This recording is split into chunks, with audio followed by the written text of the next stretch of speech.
S P سنگا، ان سے کون واقف نہیں؟ میں سمجھتا ہوں کہ یہ وہ ہستیاں ہیں جنہوں نے پاکستان بنتے وقت کروڑوں مسلمانوں کے ساتھ اور پاکستان بننے کے بعد قدم سے قدم ملا کر پاکستان کی تعمیر اور ترقی میں بھرپور حصہ لیا۔ ابھی آپ نے دیکھا کہ جن کے والد نے اپنے بیٹے، جنہوں نے پاکستان کے لیے اپنی قربانی دی، میں شریک ہوا تھا رسومات میں بھی، یہ وہ قربانیاں ہیں جن کو ہمیں بڑی قدر سے دیکھنا چاہیے۔ سکھ برادری نے اپنا بھرپور کردار ادا کیا ہے، ہندو برادری نے اپنا بھرپور کردار ادا کیا ہے، پارسی برادری نے، یہ بہت پرامن برادریاں ہیں، انہوں نے ہمیشہ پاکستان میں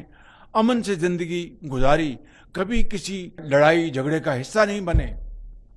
تو آج ہم 11 اگست کے حوالے سے جو ہماری منورٹیز کا دن آج ہم منا رہے ہیں، میں سمجھتا ہوں کہ اس کے لیے میں وزیر جناب سردار یوسف صاحب کو مبارکباد پیش کرنا چاہتا ہوں، اور جناب چودھری اعظم تارڑ صاحب کو بھی مبارکباد پیش کرنا چاہتا ہوں۔ اور یہاں پر ہمارے ہندو نمائندے بیٹھے ہیں، تو یہ بات ہمیں اپنے ذہنوں میں اچھی طرح بسا لینی چاہیے کہ پاکستان کے اندر بسنے والے کروڑوں مسلمان اور ہمارے جو دوسری جو اقلیتیں ہیں، ہمیں سب نے مل کر پاکستان کو ترقی اور خوشحالی سے ہمکنار کرانا ہے۔